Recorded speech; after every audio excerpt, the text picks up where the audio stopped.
Salutations! Welcome to the conversation.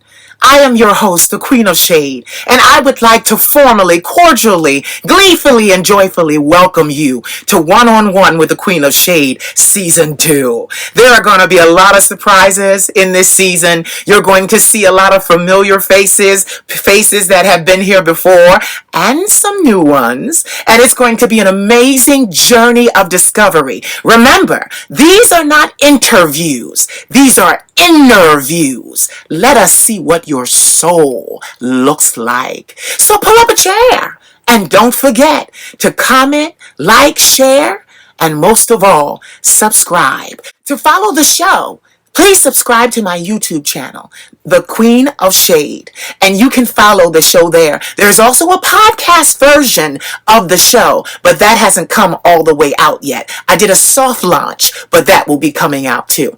Season 1 was absolutely crazy. There are 253 episodes of Season 1. Yes, I was running off of pure adrenaline, pure spirit, pure excitement, and we got that done. So you can expect Season 2 to be just as magnanimous and crazy and explosive. There will be some great conversations that you will be able to take things away from and apply to your natural life. 253 episodes. Let's see what we do for Season 2. I love all of you and thank you for supporting, watching, commenting, liking, sharing, because baby, we're on this journey together.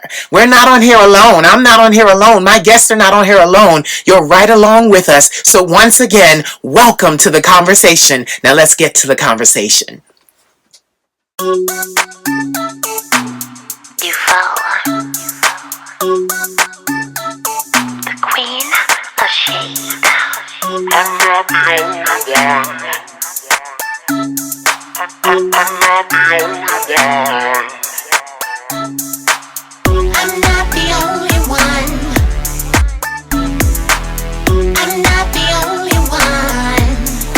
I'm gonna get you, boy. I'm not the only one. I'm not the only one. I'm gonna get you, boy. Mister, how's your wife and kids? Do they know you like to handle this? I say, mister, why punish your son? Cause his daddy likes my kind of fun. And at night you always call my phone. You're always asking if I'm all alone. And when I tell you that I need your love, you come running just to feel me up. Strawberry.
Salutations, Queen of Shade here, coming to you with another very special presentation. We are into Season 2 of One-on-One with the Queen of Shade, and we are so excited about the conversations that we are having at this time in our lives. We've changed, we've grown. Some people came back to Season 2 because they were in Season 1. And then we have new people, like the person that I am going to introduce to you today.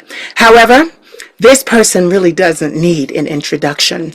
They are a powerhouse, an advocate, a LGBTQIAP+ influencer. They do so much in the community. Everyone knows them. And now it's time for you to get to know them. And we're just going to have a conversation. So we're not really going to pry. So get your mind out of the gutter.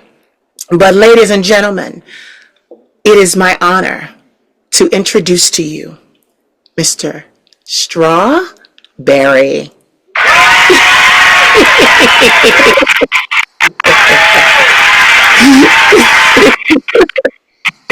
I'm letting you have your applause. Thank you. Hi. Hi, how are you? Good. How are you? I am amazing. Still honored by the grace of just being welcomed by you and having the opportunity to speak with you. You know what the crazy thing is? I am so mad at myself. Ask me why. Why? Because you weren't a part of season 1. Well, you were Now, too busy. you know what? You ain't never lied, Strawberry. You ain't never lied. I did 253 episodes season. Yes, you did. Yeah, it was a lot. It was. Did you watch? I got to watch a few because I'm pretty Oh, busy listen. myself, but I mean, Listen, if you watched one, I won. yeah. Okay. Look, it's like a chip. You can't just eat one. So Yeah, if you were able to catch one in throughout your busy life, I am more than honored and more than grateful. I want to say it is an honor to have you here. I was actually just on your page and I was listening to something and it struck me because I wish people had the courage and the confidence to say what I heard you say. And I'm going to tell you what it was. You did a post and I guess people started to respond to that post. So you did a PSA. And I love how you did that because I love how you said, listen, I'm here to help you, but I want to make sure that you are helping yourself, participating in your own rescue. And I like what you said, because you said, listen, I'm not a licensed anything. So I'm considering if you are coming to me, I am your last resort. I am your last hope. And I just thought that was such a cute way to say it, but a very powerful way to say, hey, now, do your own work. So I was just looking at that. I have been an admirer and a fan and supporter of you for many years. And it's funny you say that because it's the same for you. Really? Oh, no, really. Like I've watched you grow. I've watched your locks grow. Like, when I first started following and supporting you, they were much shorter. Now they Yeah. down your back. Now they down your back. I saw you had the buns on your head and they're all long and gorgeous. And I just want to say I'm proud of you. Thank you. I'm proud of you as well. Your spirit, your energy, everything about you, like just your continuation of success and how you move through life and how you just live your own authentic way is truly motivating and it's still inspiring to me and others. Thank you. I was just getting ready to say it for you. It's not easy to work in the LGBTQIAP plus community. No, it's not. I walked away from a mainstream career a long time ago. And because I wanted the internet, I didn't want to be controlled. I wanted to maintain my intellectual property no matter what it was. And I was basically told that I was a fool and that it would never work and that I would never garner the attention needed to secure customers and make a decent living from going it alone. And when I walked out of that meeting, I slumped down in the bathroom on the floor and cried because I realized then, a young 20-something, I had made what I thought was the biggest mistake of my life. But there were just some non-negotiables. So there were non-negotiables. I had that happen in fashion and I had it happen in music. And I just was like, my bottom line. So when I started to think, and this has a reason why I'm saying this, when I started to think, well, what am I going to do? I said, well, I need to be able to touch a lot of people's lives in a short amount of time. So it was new back then, 03, 04, and so on. But I had dial-up AOL. That's how I first started. Then I said to myself, you know what? I don't need the entire world. I just need my community. And I have been fixated on bringing and shedding light on my community and its members, everybody under that umbrella, since 2003. And Yeah. And I have seen that I didn't need to go outside my community. Everything I needed is inside my community. And I am so moved and inspired when I see another very talented, very gifted, very highly intelligent being understanding that, listen, I don't need to reach the whole world. You're proud about LGBTQIAP plus influencer. Like, you let people know where you stand. And I feel like once you let people know where you stand, they have to behave accordingly. It sets the tone. And I just know that that couldn't have been easy for you. Now, even though I'm talking and this is a conversation, I'm going to ask you a couple questions because I'm curious now that I have you here. Of course. What fostered your love for the community? So, most people know my story for the most part, but I grew up here in Southeast DC, and it definitely wasn't easy. I don't talk about my family a lot because, I don't have the greatest love and support within there, but I didn't have a great childhood. It was very hard to even consider if I was black or white, and then me being a feminine child didn't help the course at all because, I was just forced to, act like a man, talk like a man, walk like a man. So there was really no support at home, the neighborhood, or at school because, I got teased for my red hair if I was black or white. So the whole even being gay thing wasn't even considered up until, a failed suicide attempt when I was in middle school. And once that failed suicide attempt took place and I accepted the fact that I am who I am, and I looked in the mirror and I told myself that, you look how you look, there's no reason to change it. And from that moment on, I was like, you know what? I'm different for a reason, and I shouldn't want to be like nobody else. I shouldn't want to exist in nobody else's shadow or in nobody else's shoes. And I had to not only own my own identity, but own my look, my personality, my traits, my femininity. I needed to learn how to truly love myself on a spectrum where it really don't matter what no one thinks. Like, I mean, outside of family, friends, anybody, because I only have my life that I can live for. And so once I did endure the whole, me loving the same sex, and I guess, as you say, indulging, this whole LGBTQIA plus spectrum of words and vocabulary, I was like, okay, well, these are my people, so if I do want to be with them, I have to respect it, and I have to understand everything that's existing, not only with me, but around me as well.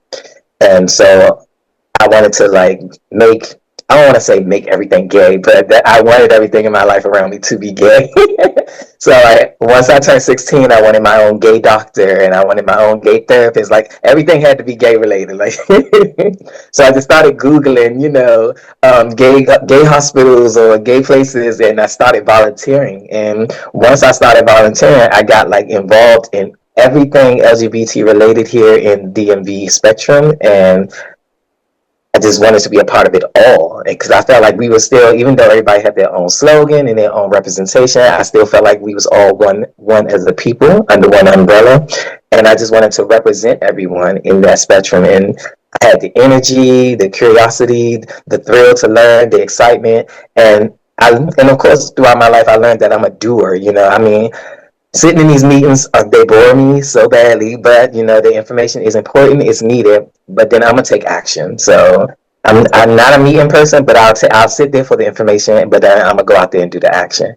And I fell in love with my community because I learned that I could give people a voice, that didn't think they had a voice, and show people it's okay to be different. And just like everything I learned about myself, I was able to put that in other people, or they was able to get it from me without me saying anything. And it was just so beautiful and inspiring, and I felt so honored and just powerful, and I felt like I was really in my zone to do what I was meant to do. You're overwhelming me in a great way. Great. When I tell you, a great way. So let me stay there for a minute. Do you know what red hair signifies? That you've been touched by the devil. That's what I was told. Well, I have heard some people say that, but those people are very limited in access. Yes. Say that in their access to information. Let's be nice. In their access to information, they're very limited in their findings. Indeed. No, whenever I did in a look into red hair and the things that I watch and the things that have been said, from experts and things like that, since I want to say the dawn of man, a red-headed boy or a red-headed girl, I'm tingling, my ancestors then showed up. Okay, but anyway, a red-headed boy and a red-headed girl meant that they were untamable, that they were action, that they were fire and music, that they were powerful, that they were not going to conform to normal society, that they were going to live outside of it, and they were going to do what they wanted to do. It was like an honor to have red hair because it meant no one owns me. And I'm hearing from you, no one owns me. And I like that. I like that. Childhood, yes, it can be a lot, especially with someone as beautiful as you and as striking as you are. And that's the thing. See, I come from fashion, so I know a look when I see one. And this is a very beautiful look. You're a very beautiful being. And the world out here, they don't know how to take that. And it's kind of crazy. How tall are you? 6 foot. Okay. All right. See, this is the reason why I'm saying this, because some people never think that fashion would be the place for them. But literally with a look as such as yours, quickly embraced by people who had this and had ambiance and other countries and, Paris and, London and, beautiful places, because I did a video beforehand, and I'm going to keep you here for a second because there was a lot that spoke to me there. I did a video beforehand, and it said, most of us are not born where we actually belong. And I said, it is up to us, as soon as we are old enough and tall enough, to ride transportation, be it a plane, a train, a boat, whatever. As soon as we are old enough to do these things, we should set out about the business of finding where we belong. Because most of us are born outside of our tribe and our community. And having said that, I too have the same childhood as you. And then what's worse about the situation of childhood is that then you throw in indoctrination. You throw in God. I spent from 10 years old to 20 years old, I spent in church in the formative years of my life, and they crippled me beyond compare. They crippled me. And even today, as a 42-year-old being, a new creature, a new creation, I find myself having to go back to that old self and find those old lines of code that are trying to sneak into my new being and get rid of them.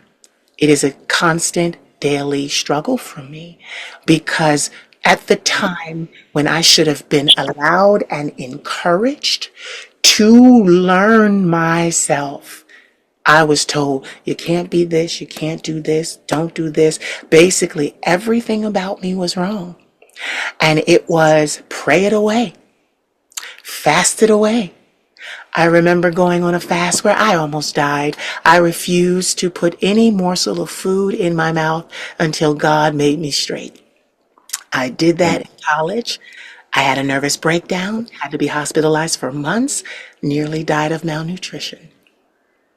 So when I got out of there, God let me know. He said, hey, did it work? And I'm like, what you mean? Because I've always heard the voice of God in my life. Did it work?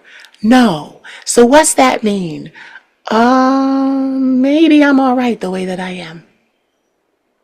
maybe I'm just fine the way that I am. I didn't have the luxury of being able to find a gay doctor, gay therapist, gay. How did you set about doing that? Because you were so young. So how did you set about the business? I mean, because I know you didn't have family support, but did anyone try to impose or govern what you were doing? Or did they, in many cases, just not care? Oh, he gonna do whatever. How So So my mother, I won't discredit her because I mean, even though she wasn't there, it was a reason she wasn't there because she had 3 jobs. So she was trying to do better for her children. She just had to leave us with her family. So, like you said, you can't pick the cards that you dealt. So, you just have to deal with it sometimes. And once you're old enough to do what you can do, then you do what you need to do. But outside of that, it's funny. I used Google, I was just like, cause I just didn't like, once again, I love my mother, but, I just didn't want to be at that point in my life, when I was starting on my self-love journey. I just wanted to be all about me and I didn't want to be a part of nothing family related. So I didn't want to be on her insurance anymore. I wanted my own insurance. So, I just Googled, I Googled the gay doctors near me and Whitman Walker, we have a place called Whitman Walker here in DC. This Whitman Walker doctor place showed up and I was like, okay, bet, I'm going to go there tomorrow. I'm going to, introduce myself, fill out the application. And they were so welcoming, heartfelt, and they opened doors for me. Like, it was just so beautiful. And the spirit, like I've never seen so many gay people in one space. I mean, gay, transgender, like men and women, non-binary. It was just so many different types of gays in one area, and it was so beautiful. And it was the most gorgeous thing I've ever seen in my life since that living of 16 years. It was so beautiful, and I felt so welcome, not out of place, immediately accepted. No judgment on anything of how I looked, how I stand, my representation, or anything. It was just boom. We see you, we love you, welcome. It was just it was just so powerful, and from there it went on. I was like, yep, everything gay related. I did. Well, I'm glad. You know what? I'm so glad because even when people listen to this, there are young kids that need this kind of fearlessness. See, you are fearless. You are wild. Like the hair serves you because literally, I remember my nephew at one time when they were much younger. They're grown men now, but they were in grade school and they brought a little boy to my house. And because I did not know him, so you got to be careful. Because I did not know him, I stepped outside of my house in view of everyone. I didn't invite him in my house because you ain't gonna get me. I don't play those games. So he was a young man. I want to say 12. So I stepped outside and his mother, he was 12, Strawberry. He was 12. She threw him out because he said he was gay. He didn't know what to do. And my nephew, who is straight, but lives with me and loves me, was like, he'll know what to do. And literally, that situation worked out because I told him, I said, is there anyone I can call for you? Because you're going to need more help than I can give you. And he said, yes, sir. Can you call my dad?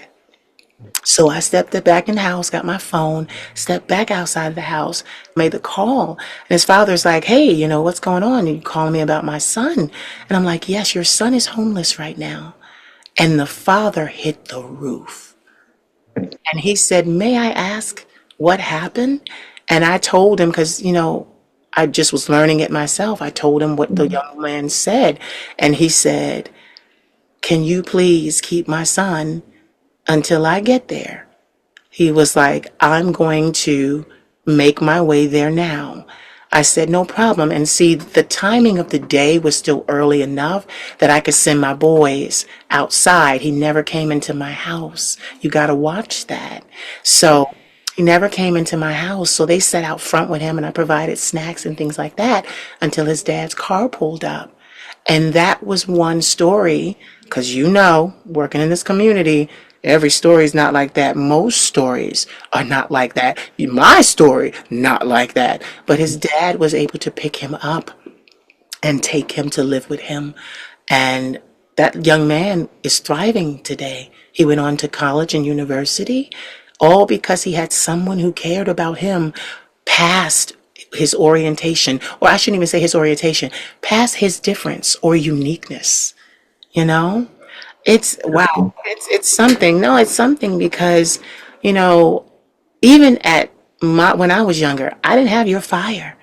I didn't have your passion. I wish I did. I turned out all right. Trust me, I turned out all right. You But I definitely did. wish, yeah, right. But I just wish, like, I just wish more people saw you. That's what I wish. You know, if I can say something real quick. So I had a Bible study teacher who, you know, my family used to know try to force God into our life or whatever, which was funny to me because, you know, the way they lived. But but I had a Bible study teacher, and she the one that literally like secured my own belief within myself and the Lord. You know, it was one day, you know, she was talking to us. I forgot what I think we was in the scripture of Psalms, and I can't remember the scripture, which I'm mad about. But we was talking about something, and I broke down crying, and she just closed the Bible, and she all she told me was, outside of all of this, these books, these rules, these policies, everything, this is what I want to tell you. And she said, I want you to look me in my eyes and say, there's no mistakes. She said, you was created to be who you are in whatever form that you took that to be. She was like, can't nobody on this world tell you who you are, what you're supposed to do, and what you're meant to be, except for you, because your heart, your mind, your passion, your soul, your spirit, even if you try to run away from it, it's still going to take you there.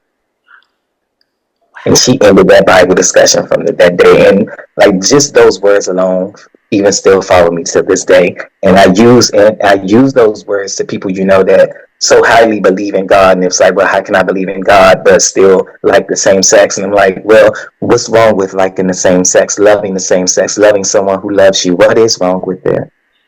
So when you can find that problem in that, then you come back and tell me. Yeah. And it's like, who told you you were wrong? Who told Exactly. that we must always consider the sources. I had a really volatile childhood.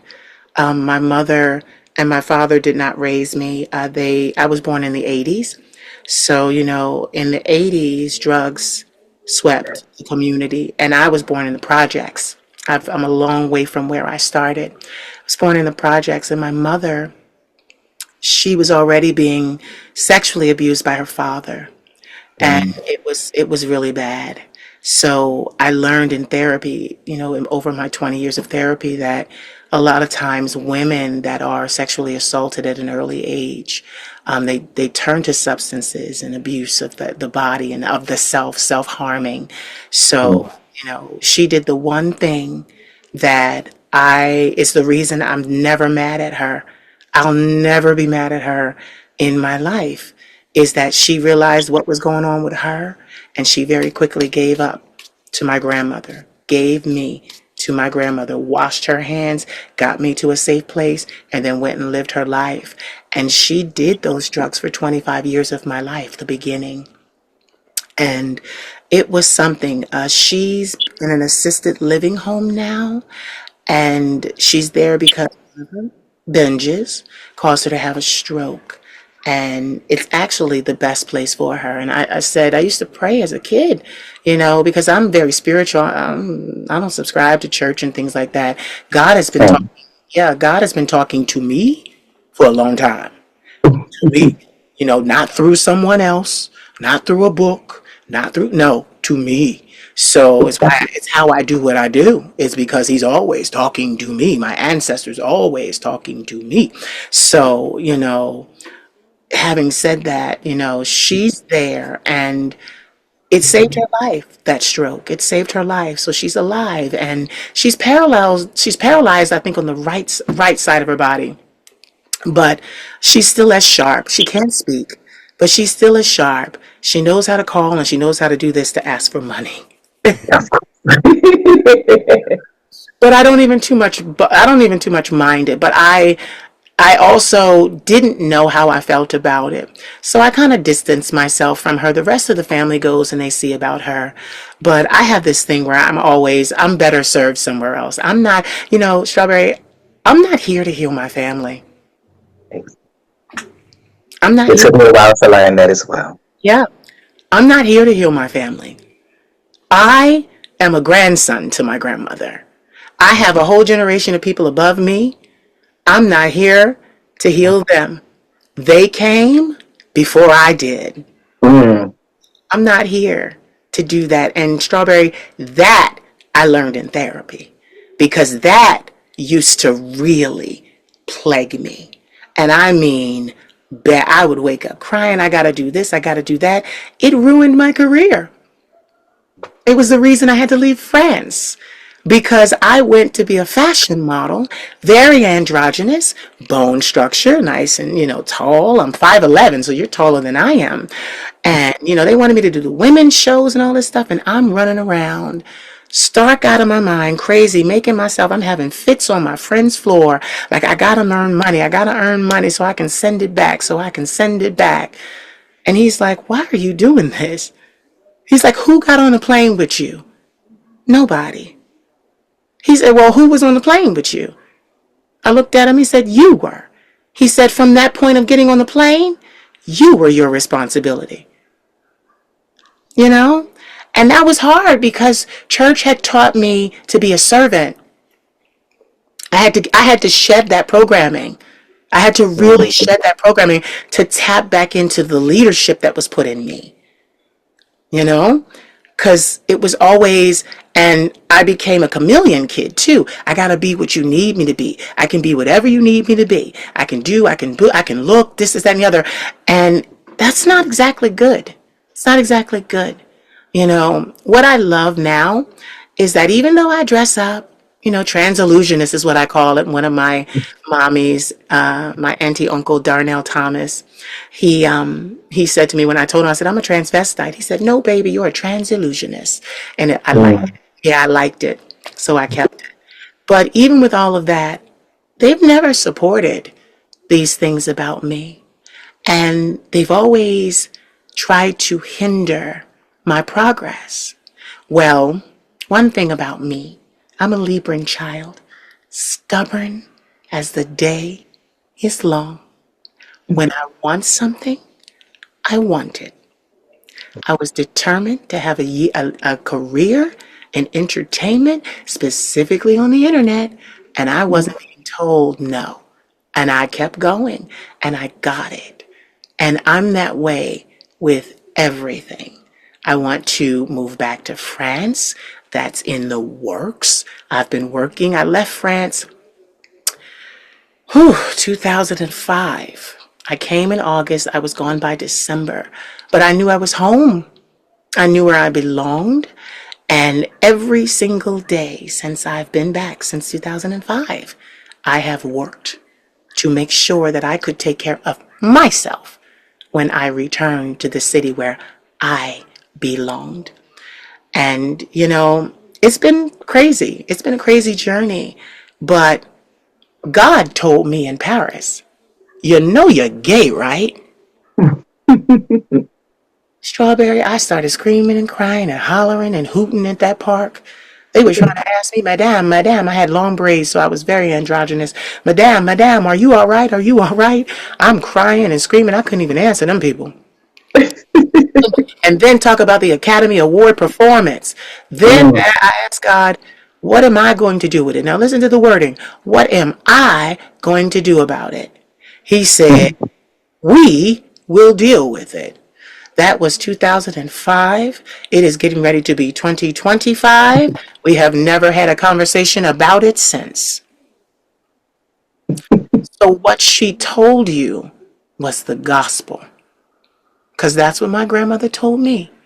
God doesn't make mistakes. For me growing up, it was my femininity of bone and structure and this very high voice. Very high voice. And she used to tell me, my grandmother would tell me, you can't change your voice. You can't change it. And you know what was sad? I really did like it. I liked my voice, always liked my voice. I didn't like the pain it brought. Yeah. But I got over that. As we grow up, we get into safer spaces. We only go to safer spaces, you know. Exactly. So definitely, I just thank you for even opening up about that, because like I said, I follow you, I watch, and you are so active, so active. And there's so much, my word is fire and music, but knowledge there, you know. It's like, take it from someone who knows. You've lived a life and you're continuing to live, and you give that, you radiate that. You really radiate that. I would imagine that a lot of people seek you out for that. Yes. Yeah. How are you able to handle being sought out for your experience so well? So I definitely had to learn at a young age how to set boundaries because, because of my energy and my boldness, my nonchalant attitude and ways, I had to learn that one, couldn't help everybody, two, shouldn't even want to help everybody, and three, that I'm not Superman, like I'm not untouchable either. And I had to learn how to stop overwhelming myself and setting myself in. Like I would literally used to either go into work late or go into work, get off early, or probably even call out just to go to a doctor appointment or therapy or hospital with a friend because of something they was going through. Like I literally used to give up my actual time, energy, day, sometimes even weekend, just to help someone else take care of their problems. And I had to learn and also educate myself and people that I'm not a certified doctor, therapist, big brother, life coach. Like I'm not a certified anything. Like I do have the energy for it, and I'm the thrive and the willpower to seek you through it. But I've learned to set stone and what to help with and how to show up in that way, and then not to take on others' problems because it's not for me to take on. I can just see you through and I can advise you through it too if I know what I'm talking about. Yes, yes. Listen, Strawberry, I'm not certified in either. I'm not certified in anything. I've Okay. just had 20 years of therapy, and I know myself very well, which allows me to get to know others because I'm able, with 42 years of living, to pinpoint where they are. Mhm. And then we can't negate this. You have a gift for it. I have a gift for it. But you're Yes. absolutely right. Do you know how long it took me to learn that I can't solve everybody's problem? I was still trying to do that at 40.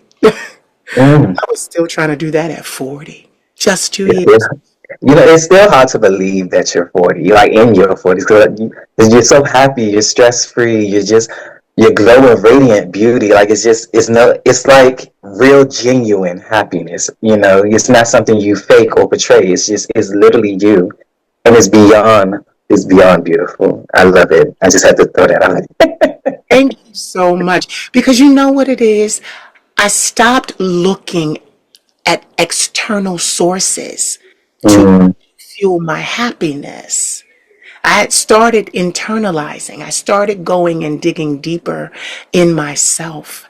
And that's when I found myself.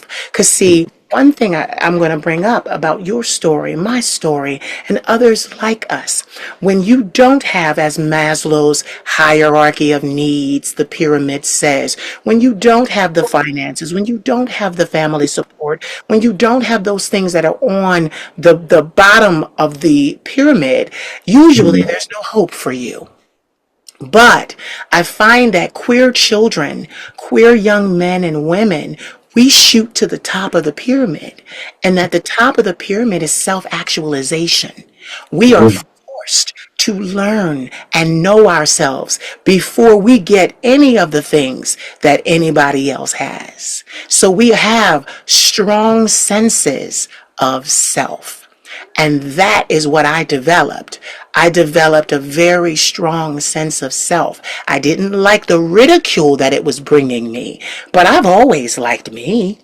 I've always liked me. Even if I tried to act like I didn't, it would show because I was taking care of me.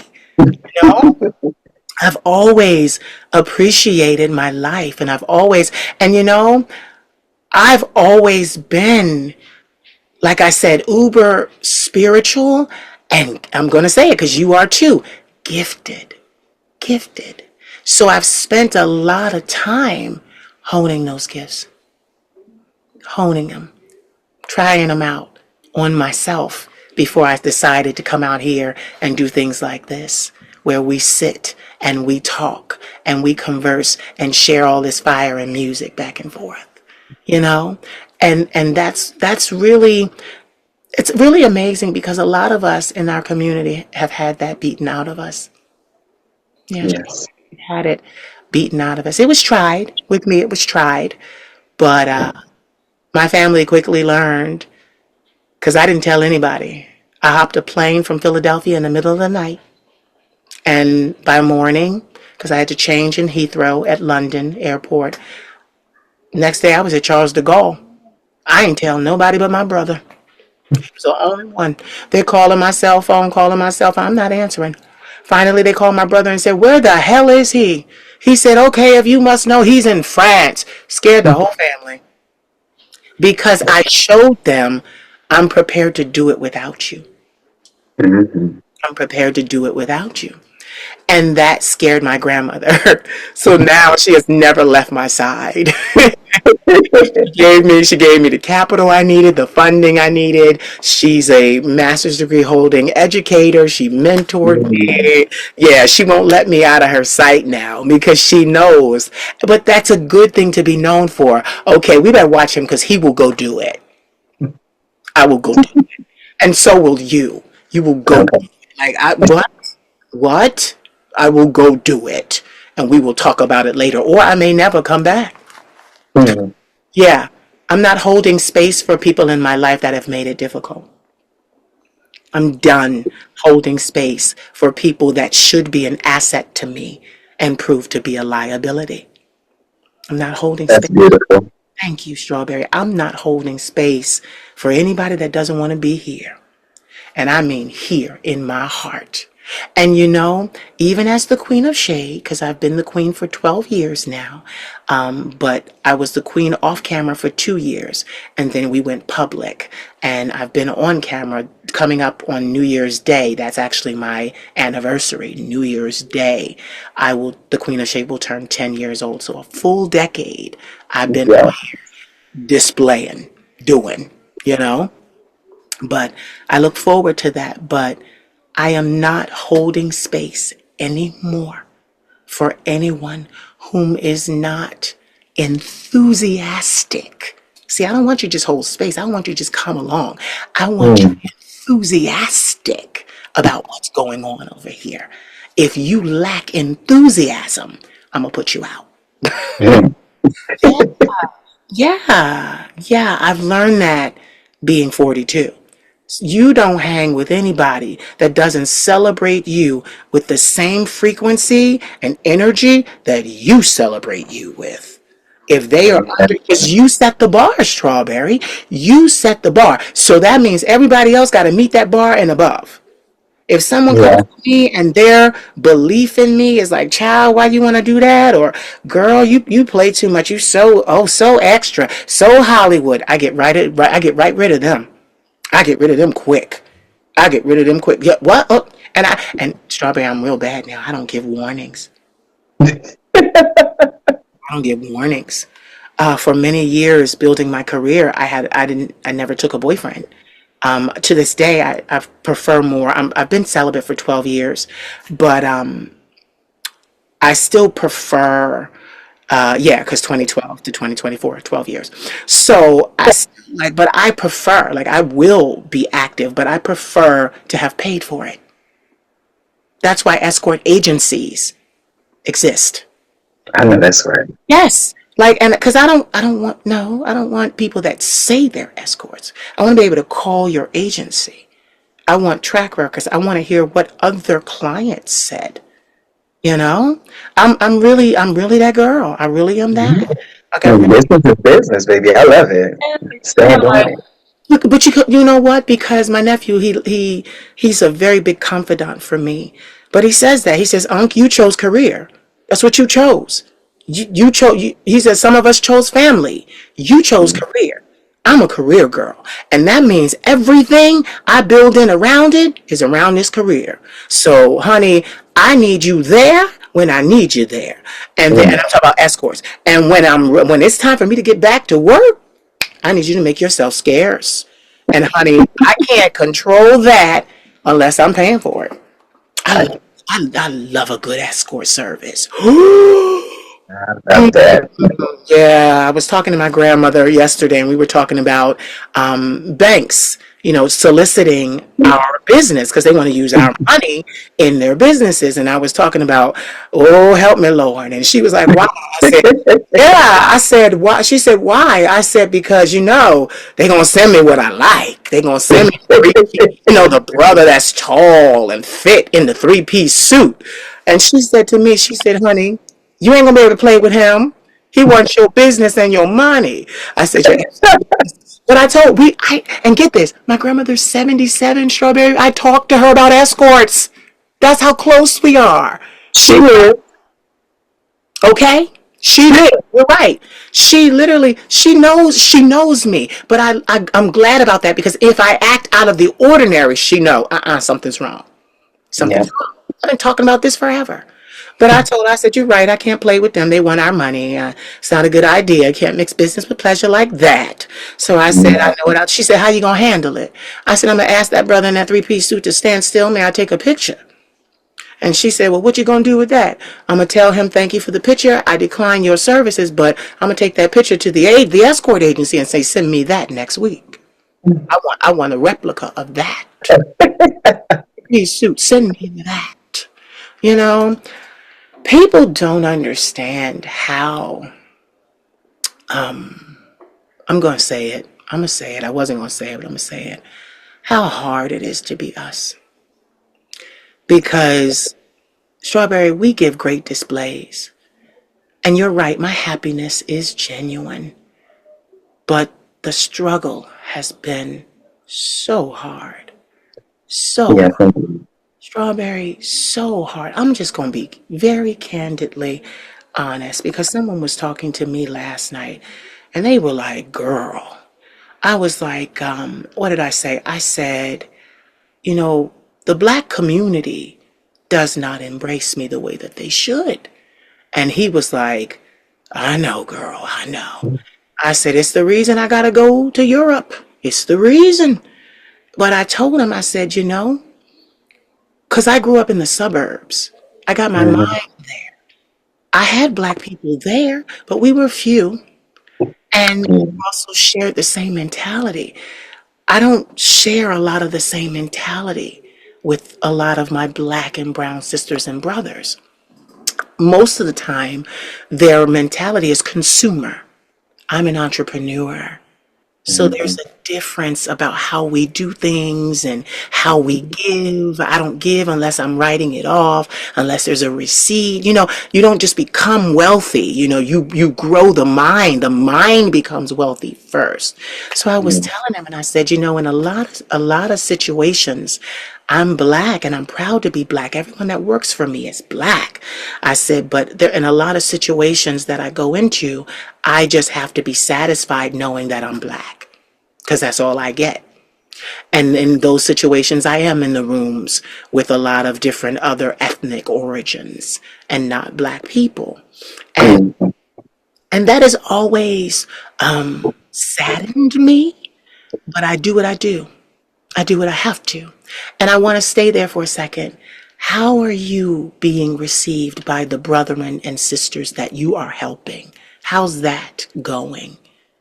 So my community definitely loves me. They respect me and they make me feel welcomed and forever supported anywhere I go.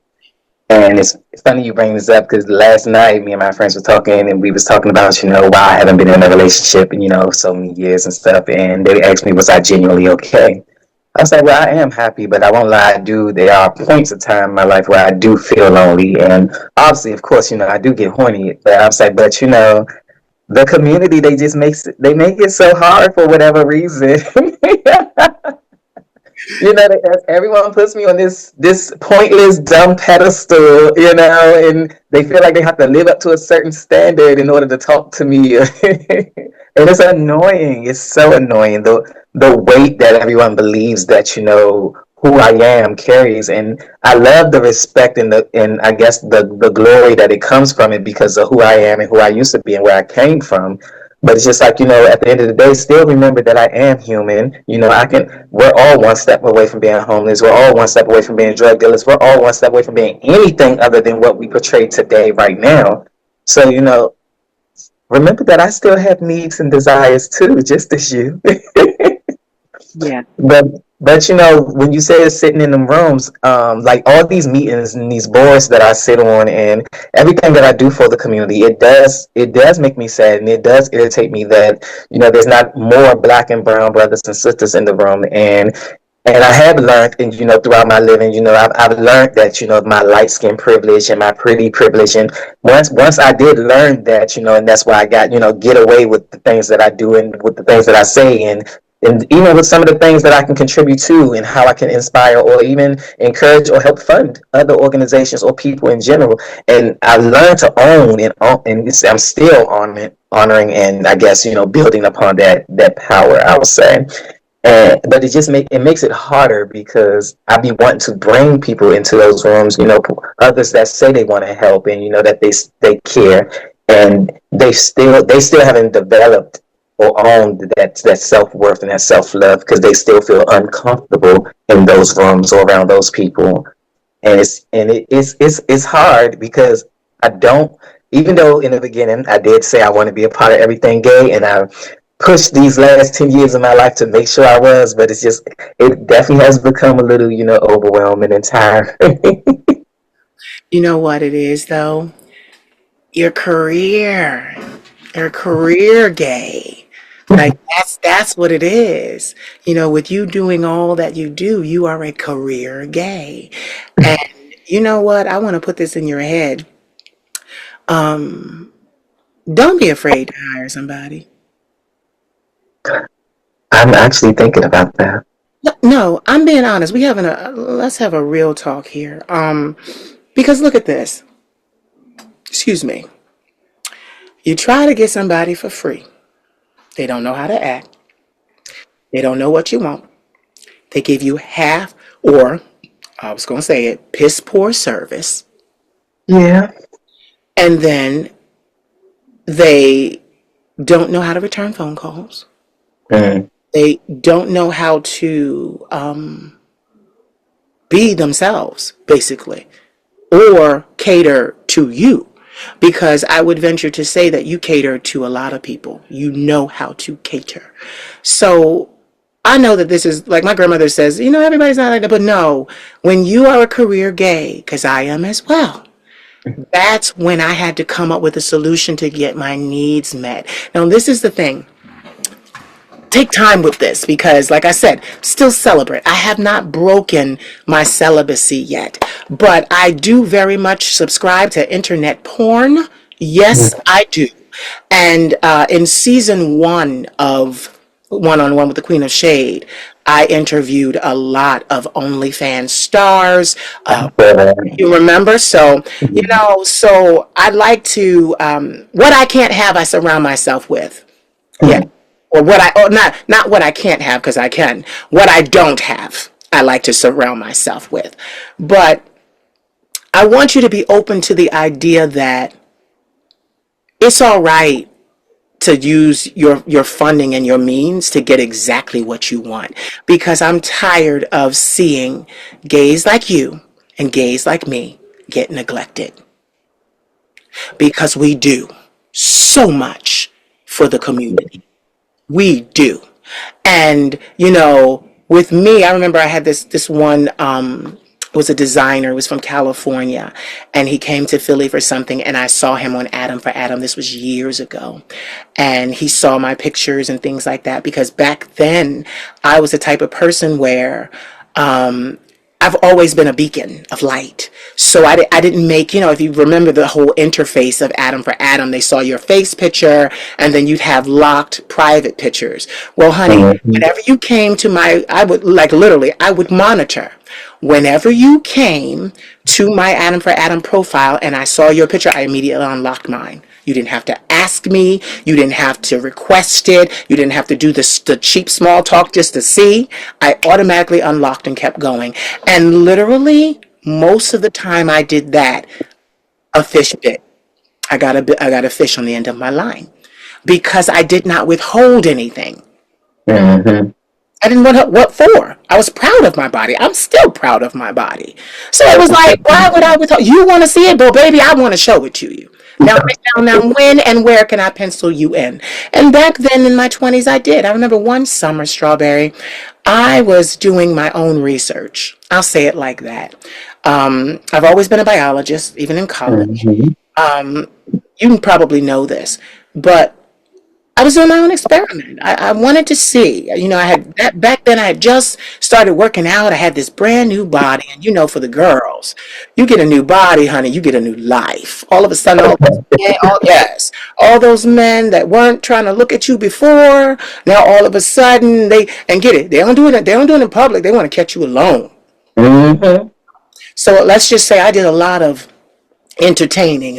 Let's just say that the summer has 90 days in it. Let's just say I slept with 85 of those days. I slept with 85 in one summer.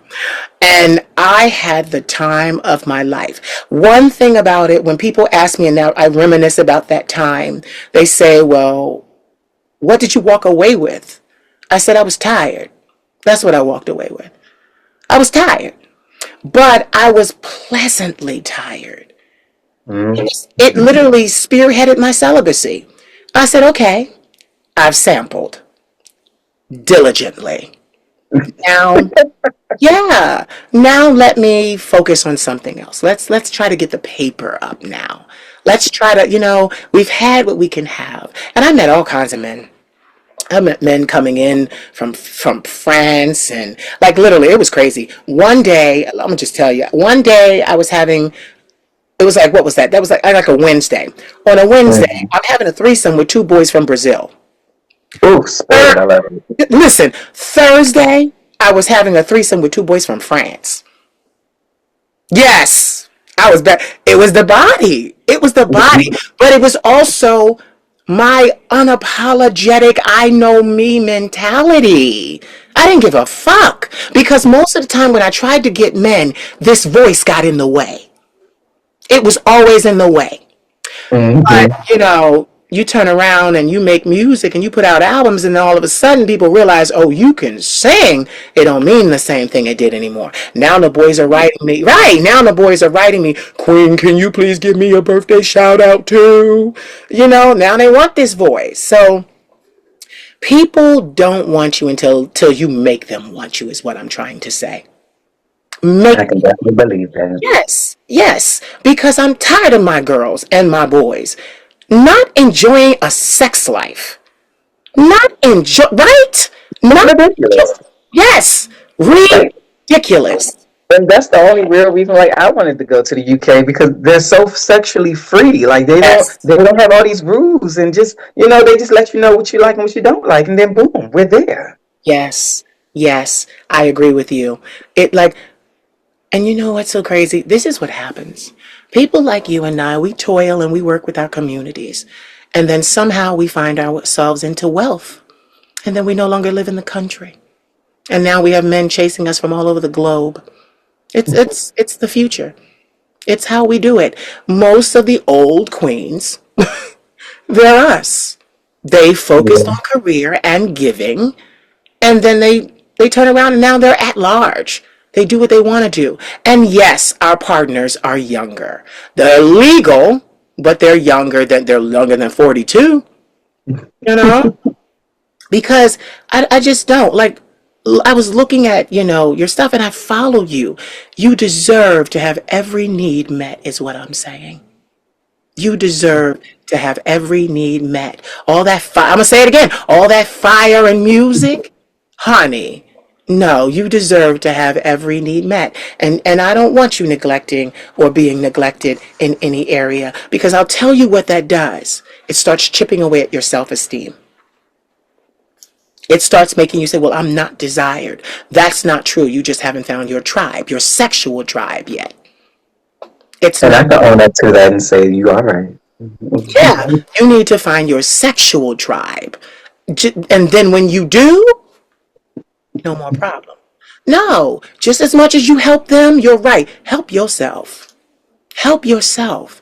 You don't even know. The reason I'm staying there is because this upset me. I'm like, baby, I seen your page. You fine. You're fine. You are. You are more than fine. Thank you. Okay, let's say it right for the recording. We are fine. Yes, we sit back. Okay? Catch that in the captions. We are fine. So, no, I'm doing something about mine. I'm setting it all up. Do something about yours because you deserve to be sated anytime you desire. Anytime you desire. One thing I like, shout out to Dominique Jackson, who played Mother Electra. I loved her performance. There's a clip circulating around, and you know which clip I'm talking about. She goes to buy the penthouse, and she says, honey, what? And then she has that fine-ass chocolate man sitting at the other side of the table, and she says, when I want a man, I hire one out for the night. Ain't that right? He said, whatever you say, Miss Electra. Now, later on, he does catch feelings. We know how it you used me, baby. That was the point. You knew about this from the beginning. Baby, that was the idea. Okay? But I always enjoyed that because I can look at those things and go, oh, that's me. That's me. I can definitely see that. Mm-hmm. Yes, like we spend so many of our lives. I did not, and I'm gonna tell you the truth, I did not enjoy my early 20s or my 30s. They whizzed by me. I didn't enjoy any of that time. I stayed chained to this desk, working for the community. That's what I did. That's what I did. And now I'm like, nah, no more. I can do this now in my sleep. It is built. I'm like, no, I need to put those parts of my life that were missing back in. They lied when they said you can't have it all because you can have it all if you're willing to pay for it. You can. You can have it all. And it will not. You know how they say schedule clash? It will not clash. It won't. It'll run so smoothly. It'll run so timely, so neatly. Oh, like, honey. And yes, I have given my life to what I do. But baby, I'm not dead. I'm only 42. I'm only 42. I got a lot more living to do. Yes, indeed. And you know, I plan to enjoy myself, Strawberry. I plan. You know, even with this season of One-on-One with the Queen of Shade, I'm doing this. I'm talking to people I want to talk to. You inspire me. That's why I asked you. You inspire me. Beautiful, active, knowledgeable. It's everything that a representation of our community should be. When we go abroad and they're saying, oh, we need somebody to represent the USA, call Strawberry. He's an embodiment of what it means. But it's a sacrilege for you to think that you're not being taken care of in every aspect. And you know what it is? Most of the time, you're right. Most of the time when you're not being taken care of, they're intimidated. Yeah, they're intimidated.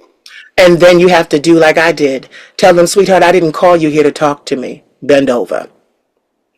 Let me tell you. Okay? I didn't call you here to praise me. I didn't call you. I know who I am. Now, how loud can you scream? I've been there. I've been there. Like, you caught me on a day. See, this is what happened when I talked to my best friend late at night. Because we started. I love it. I love it all. No, Strawberry, it's bad. It's bad. Don't encourage it. No, because my friends remind me of what I deserve. And then I start going, when I see my boys and girls, I start reminding y'all. I'm like, well, they told me, now I'm going to tell you. That's what happens. They start reminding me of what we deserve.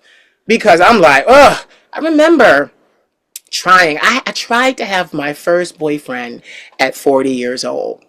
I'd known him for 20 years. I'd never had one before. I'd been mixed up with men, but they were DL and I did not know. And when I found out, I got rid of them because I did not want to hurt someone else. If you could, it wasn't even about him being, totally monogamous with me.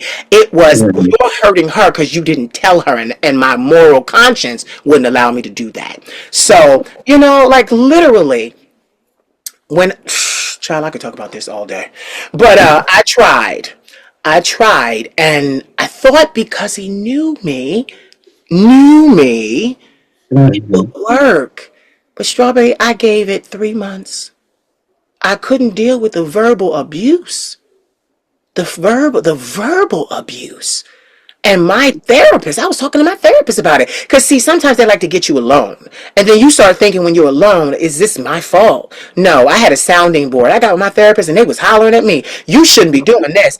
No, you shouldn't be doing this. And when I had enough, we went from June 30th to September 11th. That was it. Strawberry, I didn't even tell him. The night before, I said, do you want to talk about this? No, if you have to go, you can go. I said, all right. And I said out loud, I have some things to consider. That was the last time he heard from me before I did the entire expose on YouTube and say, I'm breaking up with my boyfriend today. And then everybody was in the comment section like, oh, bitch, you said I'm breaking up, which means he finding out at the same time we're finding out. Yeah. I'm that girl. Ain't no private conversation. I asked you last night if you wanted to discuss it. I can't. I can't. So my nephew laughed at me. He said, I told you it wasn't going to work, Unc. He said, that's not how you're supposed to get it. You know how you're supposed to get it. I said, you're right. He said, you pay for it, Unc. That's what you do. But in my life, always, even as a child, I wanted to pay for it. I always did. I'm weird like that. Because, we know we're gay.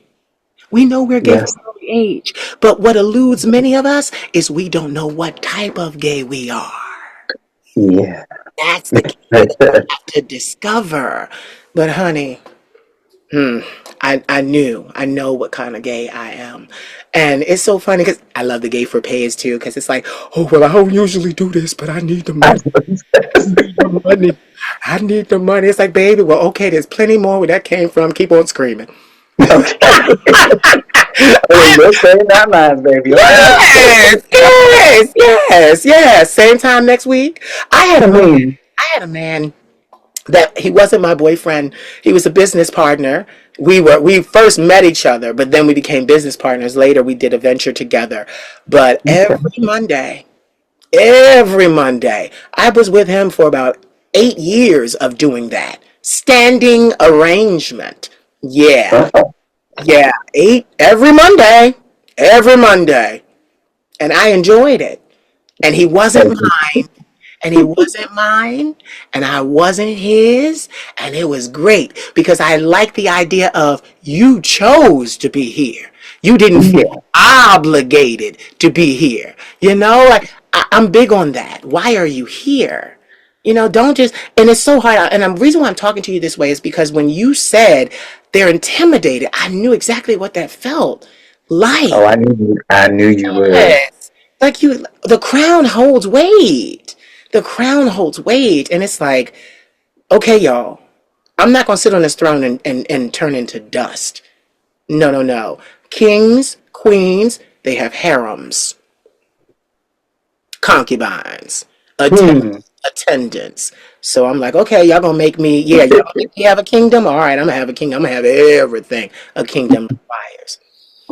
But, Strawberry, I have talked too much. Impossible. Like you said, it's been a beautiful, glorious conversation. It's not quite done yet, so I can ask you what I want to ask you. Oh, I'm all ears, baby. Okay, so here we go.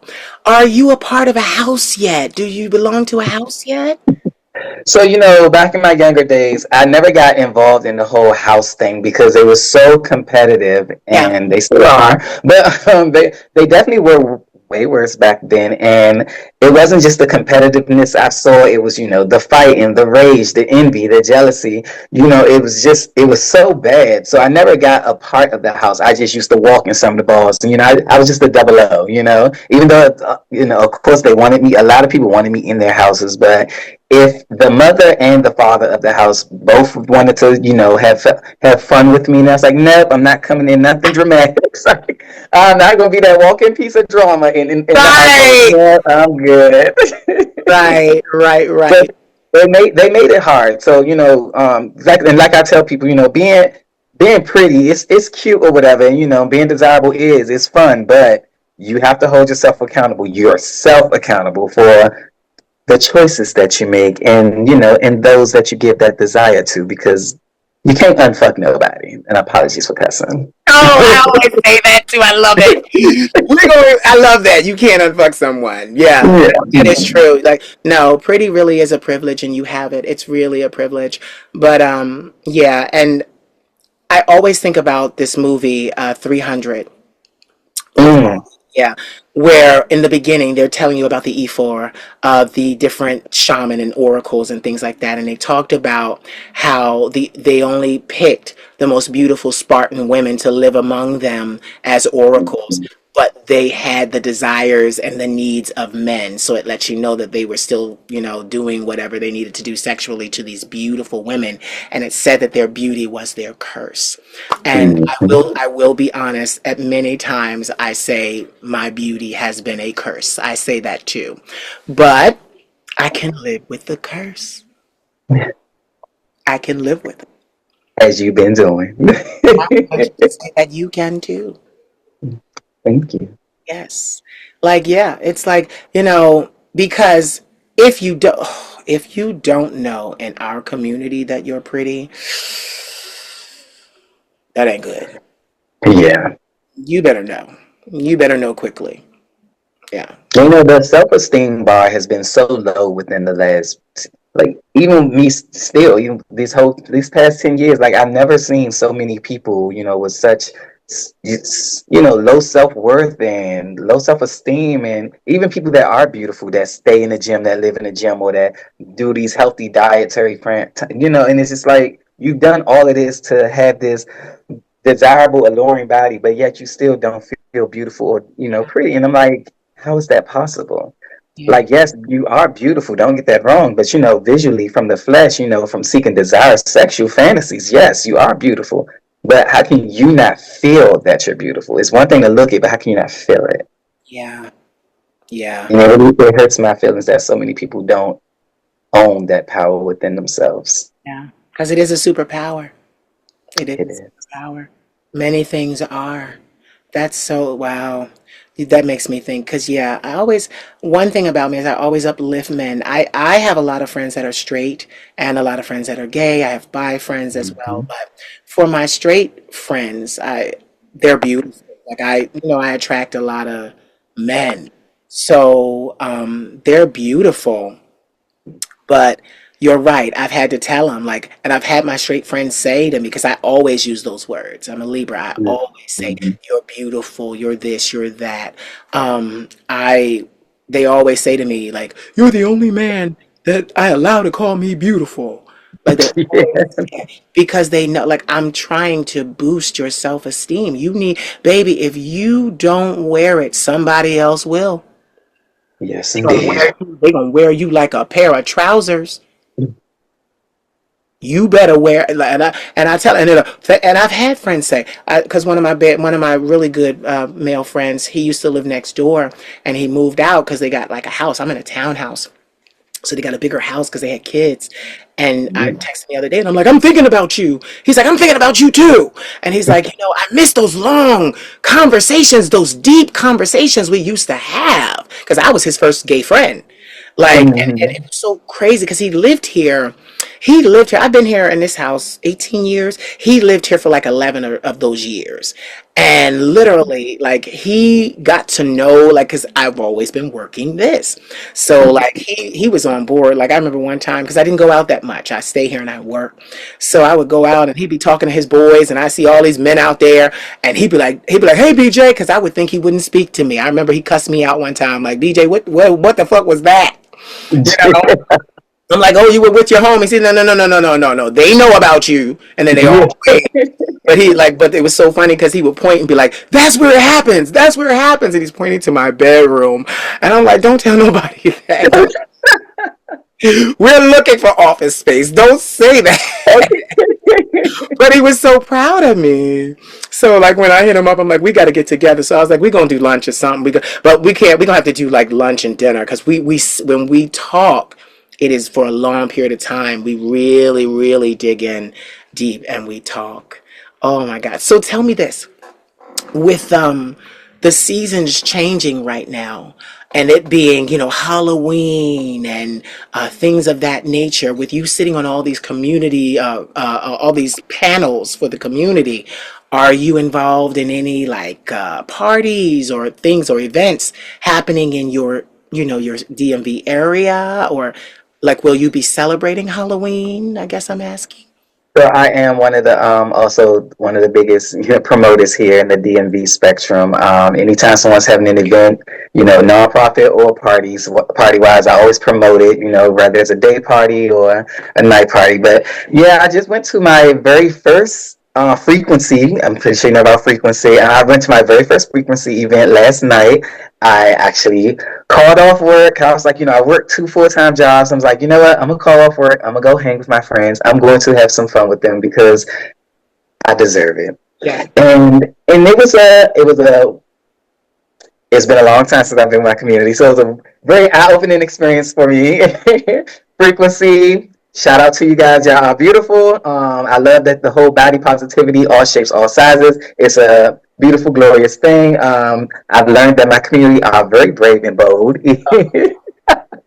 But you know what? It was a beautiful sight to withhold, and I still definitely enjoyed myself, even though I was slightly uncomfortable. But I faced that uncomfort because I had to question myself to why I was uncomfortable. So it was like being in that warehouse full of all these beautiful men, and but seeing them, perform head on each other or eating each other out, or even doing stuff with them, in the corner or something. I'm like, wow, they so brave. Like, just in front of people. So like it was a little uncomfortable, but I had to face that uncomfort. Like, well, why are you uncomfortable? Because they're doing something you would want to do, but you can't because everybody know you. It was like I checked myself on my own uncomfort, and and I watched, and I was like, you know what? Fuck yeah. So it was a beautiful, wonderful experience, and I thank Frequency for all they are and all that they do, as long as deviant, because the parties that y'all provide and the spaces and the safe spaces y'all provide for everyone to just live out these desires and these fantasies and just live in that moment and own that truth and just be whoever the hell you are without the sense of guilt or shame is it's powerful. It's mind-blowing. It's beautiful. I love it. I can't wait until I'm bold enough to do that in somewhere in the UK. Yeah, right. In the UK, she said, "You're not gonna make Mama not gonna mess up her paper." Yeah, okay, in the UK. Right. No, yeah. So have you been to the UK before?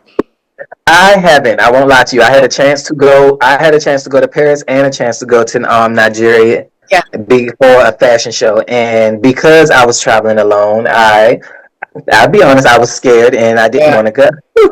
Yeah, no. And I've missed 2 opportunities to sign a contract with 2 modeling agencies here, Wilhelmina being one of them.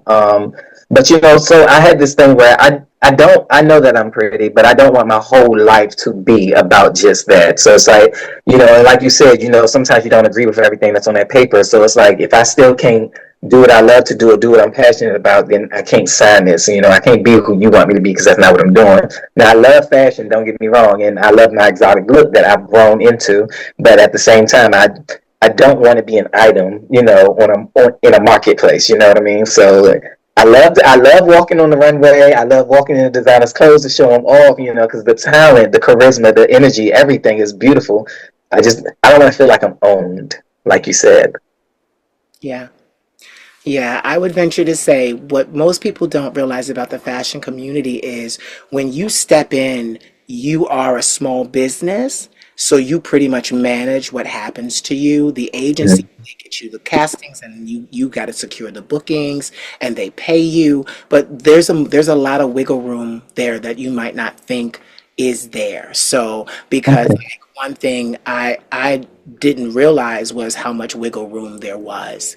You know, you got a lot of people that do that and it's the only job they have because literally it pays so well.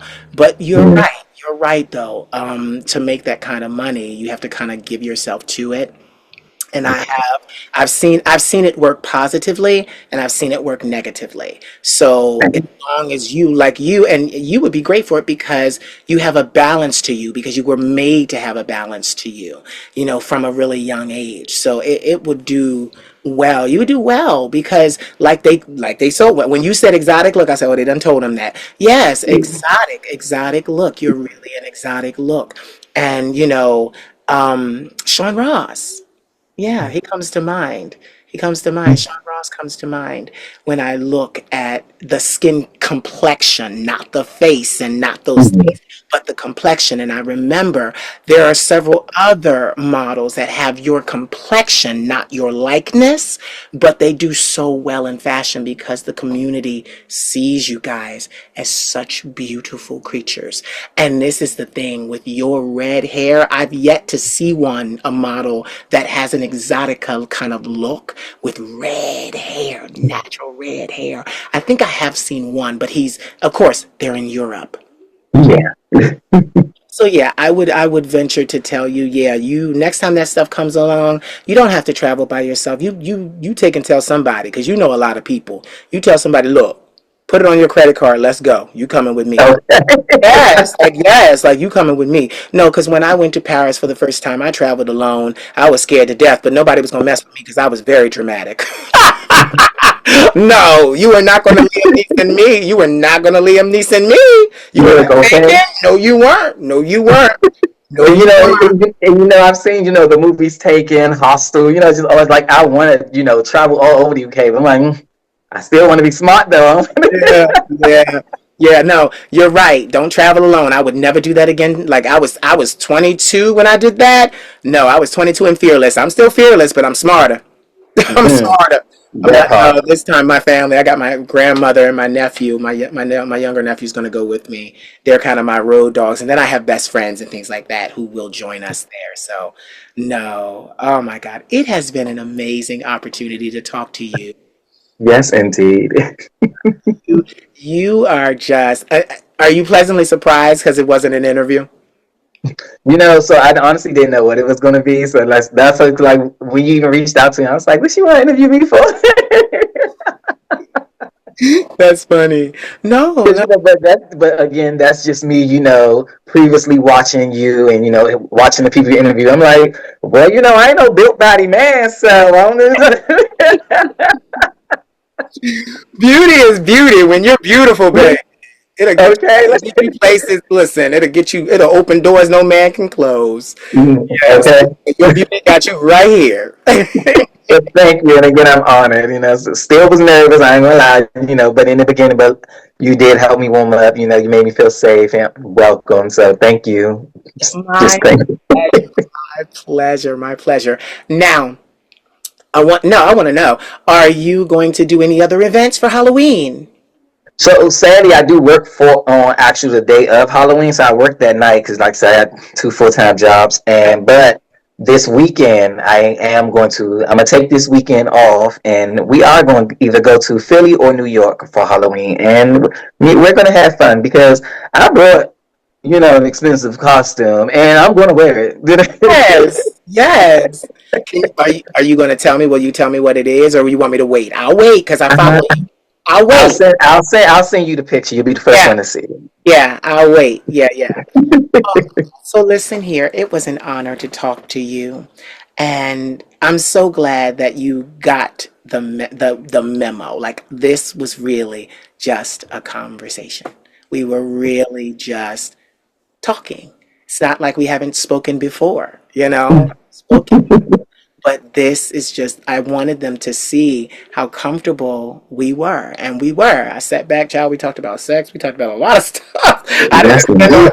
I didn't attend that. I didn't attend that. But that thing came out. Like, and I'm leaving this in because I didn't intend that. But I told it before. So No, but so get this. Season 1, I always ended my conversations with give me 3 words that inspire and empower you. Season 2 is make a wish. Say it out loud and tell me what you wish for to happen in your life. Make a wish. Yeah. One of my biggest wishes that I've always had is that I wish everyone in the world could see themselves through my eyes. Yeah. And I just really feel like, if everyone shared the vision that I have, when I see everyone individually, that we would be like the peace and the love that would just reign over this world would be astronomical. Oh, you're trying to make me cry. No, because you do. You really do go through life like that. You are so supportive to us all. You really uplift us, and I can't turn this camera off until I say thank you. Thank you for what you've done for us as a community, as a people, as a people. Thank you for going into those rooms where we're not exactly represented and you being in those conversations and not just a part of those conversations, but a part of the decision making process of what's going to affect us. So I just want to say thank you so much, Strawberry, for all of your contributions to us, because whether they know you or not, some boy, some girl whom hasn't quite come into who they are having it easier because of what you've put in place.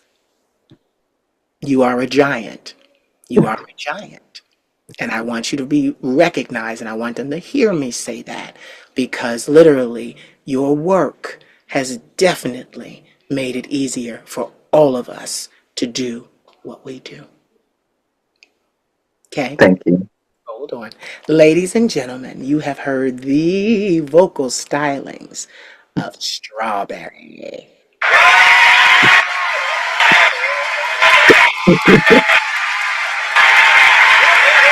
Don't go away. So did you enjoy? Was the conversation everything you thought it would be? It was for me. I love catching up with my friends. It was absolutely amazing. So if you thought it was amazing, please continue to watch, comment, like, and share. And most of all, please subscribe to my YouTube channel. I love you, and I do this for you. Good, wholesome content about self-love, self-confidence, and self-healing. The Queen of Shade loves you all. Remember my name, the Queen of Shade. Mwah. You could have more of me, but I'm questioning your loyalty. But you know my love is never free. Little boy, come get your daddy, please. And I wish you could have more of me, but I'm questioning your loyalty. But you know my love is never free. Little boy, come get your daddy, please. I'm not the only one. I'm not the only one. I'm gonna get you, boy. I'm not the only one. I'm not the only one. I'm gonna get you, boy. I'm not the only one. I'm not the only one. I'm gonna get you, boy. I'm not the only one. I'm not the only one. I'm gonna get you, boy. Turn that TV down.